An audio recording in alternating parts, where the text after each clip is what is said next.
foi chamado o período das trevas. O mundo estava em escuridão. O mundo estava nas trevas, no misticismo, no paganismo. A Bíblia fora tirada, as Escrituras foram tiradas, o culto foi substituído. Foi o período mais escuro de todos os tempos. Agora eu quero dizer para você, hoje, nós estamos vivendo períodos tão escuros que fazem aquele período do século XV ser meio-dia. Eles estão desenterrando as indulgências, estão vendendo milagres, vendendo fé.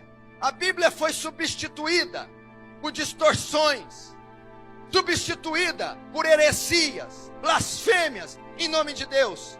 Nós temos 50 milhões de evangélicos no Brasil, e o Brasil nunca foi tão corrupto,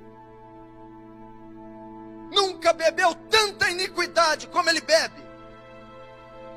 Você está sentado aí e tem centenas, dezenas, milhares de igrejas em toda a nação brasileira, tendo culto exatamente essa hora, e a maioria deles estão adorando outro Deus. Não é o Deus das Escrituras, não é o Deus Yahvé, não é o seu Filho Jesus. Eles estão adorando o ventre, eles estão adorando Dagon, eles estão adorando Mamon, eles estão adorando Baal, mas eles não estão adorando Yahvé.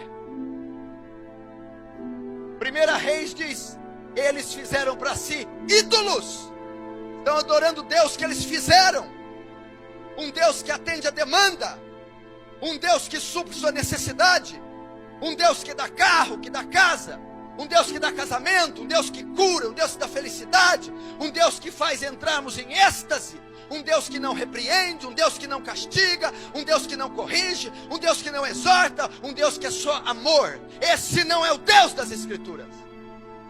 A minha Bíblia diz no Salmo 7 que Deus é um Deus que se ira todos os dias. Justiça e juízo são a base do seu trono.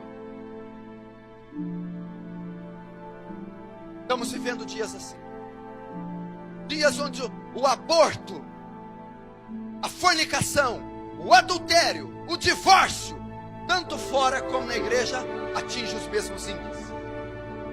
Ministros cristãos estão se divorciando, ministros cristãos estão casando pela segunda vez, a juventude solteira está fornicando, pecado, gravidez, escândalos. Se você olhar as páginas dos jornais, consultar os veículos de comunicação, as redes sociais, os maiores escândalos que houveram na nação brasileira envolveram evangélicos e pastores. Jesus disse: é mister que vem os escândalos, é necessário que eles venham, mas sai daqueles por quem vem os escândalos. Estamos vivendo um evangelho diluído, híbrido, sincrético, místico. Não é o evangelho da graça, não é o evangelho dos apóstolos, não era o evangelho de Lutero, não era o evangelho dos reformadores, não é o evangelho de Pedro. Agora, por que estamos vivendo isso? Escute e preste atenção. Jesus vaticinou isso, Jesus profetizou: olhai para a figueira quando seus ramos tornam tenros.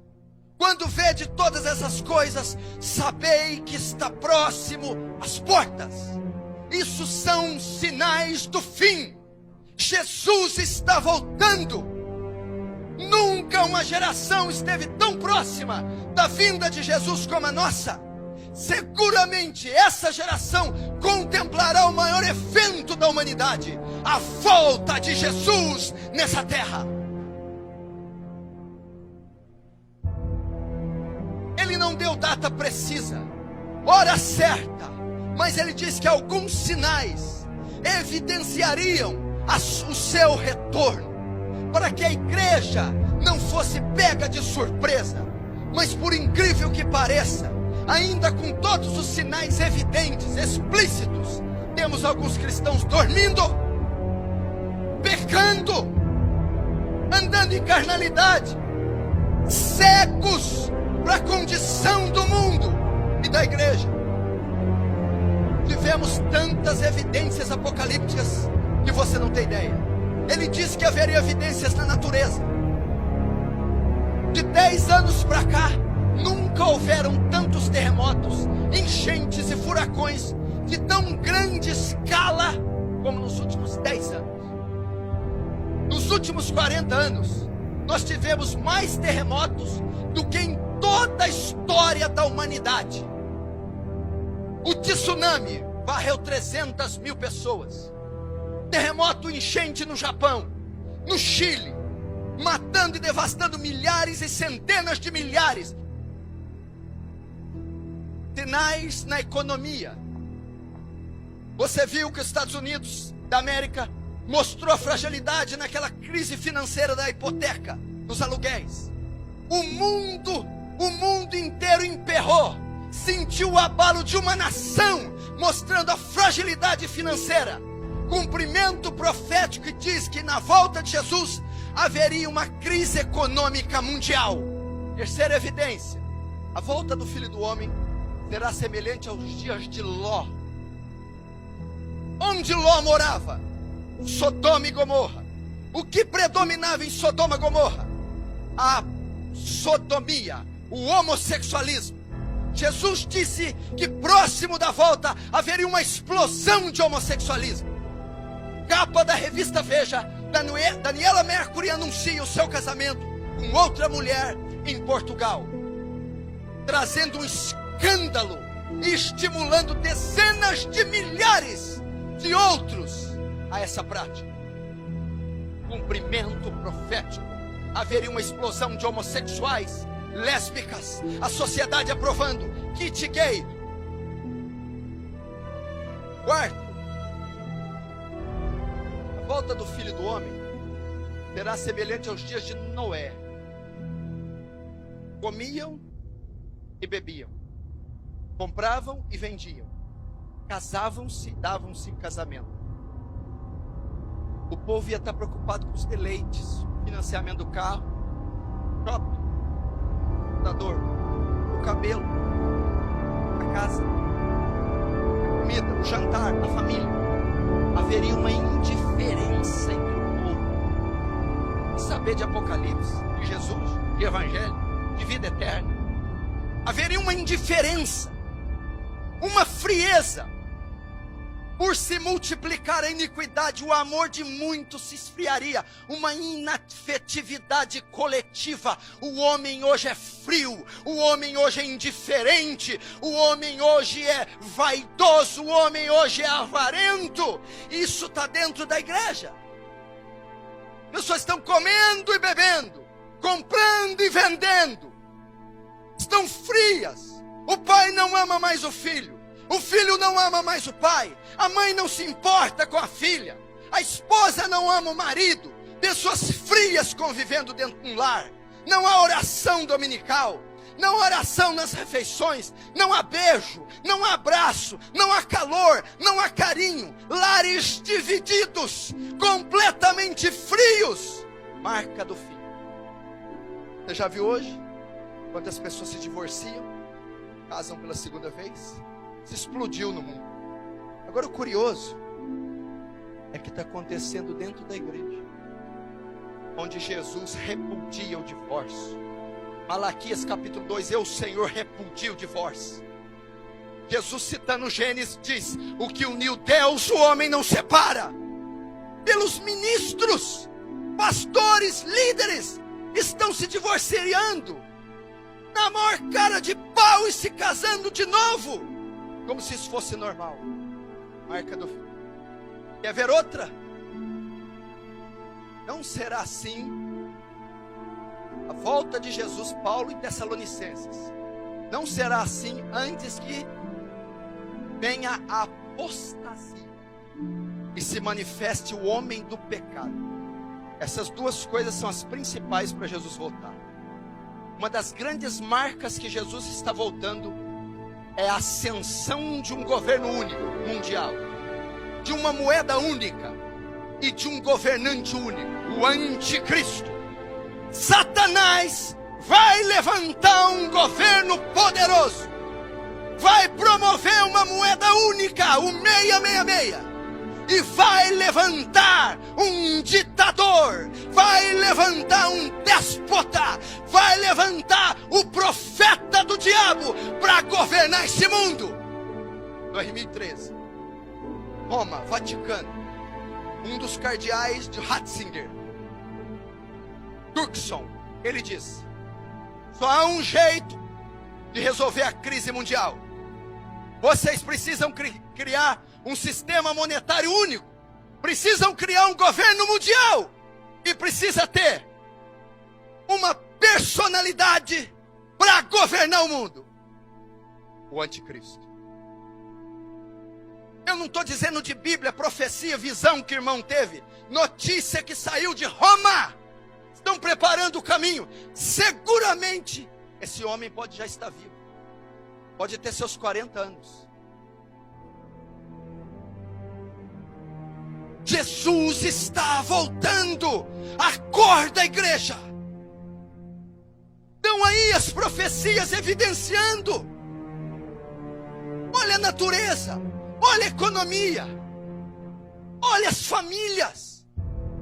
Quinto, a apostasia da igreja. Paulo a Timóteo diz, e há de ser que nos últimos dias muitos apostatarão da fé, dando ouvido a espíritos enganadores e doutrinas de demônios. A igreja tem se apostatado, tem ensinado heresias. Veja o que está acontecendo com o louvor. Veja o festival, o troféu Promessas. Veja o que está acontecendo com a teologia da prosperidade.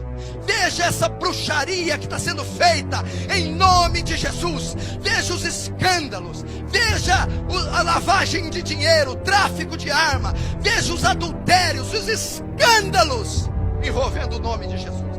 Apostasia.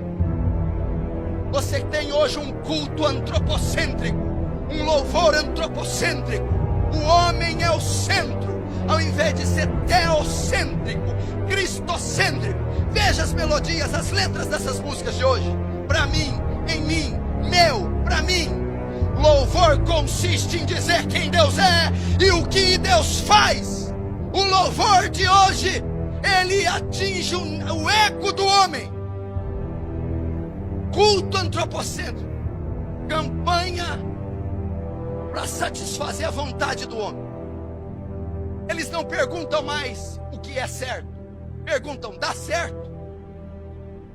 Cultos, campanhas da casa, do carro, do marido, da cura, das 7 semanas, da corrente, dos 7 jejuns, para desamarrar, desatar, prosperar, abrir portas.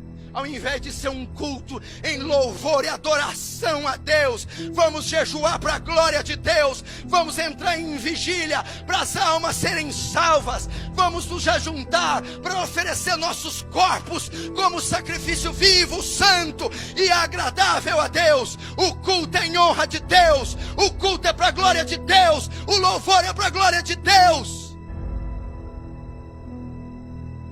Mas elas estão se apostatando.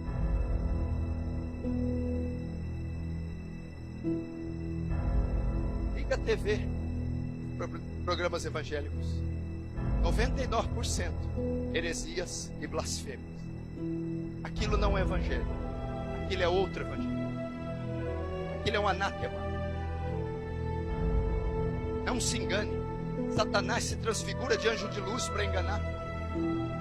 Não sejais como meninos inconstantes, levados ao redor de vento de doutrina. Se você acha que isso é avivamento, tira o pé do chão. Se você acha que Thales Roberto é avivamento, se você acha que aquilo tem qualquer fragmento de Deus, você está completamente equivocado. Se você se converteu de 20 anos para cá, de 20 anos, se você nasceu ou se converteu de 20 anos para cá, tem uma grande probabilidade de você não conhecer absolutamente nada do Evangelho. Porque de 20 anos para cá, o que explodiu nessa nação foi os falsos profetas dos Estados Unidos, catequizando Benny Hinn, Kenneth Hagin, Morse Cerullo, Mark Murdock, Miles Monroe, enfim, inserindo teologia da prosperidade, misticismo, crendice, autoajuda, secularismo e nada do Evangelho da graça.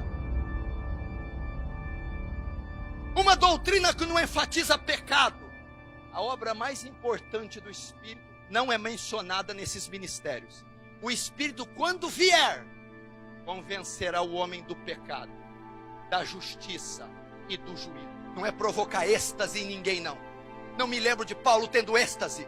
Não me lembro de Jesus tendo êxtase. Não me lembro da igreja neotestamentária tendo essas manifestações bizarras. Se o ministério diz ser cheio do Espírito Santo, mas não prega contra o pecado, ele não tem nada do Espírito Santo. Eu lembro de Paulo sendo apedrejado, Paulo passando fome, Paulo passando naufrágio e pregando o evangelho em toda a Ásia Menor, fundando 7 igrejas com seu sangue. Apostasia. Não se engane. Jesus está às portas.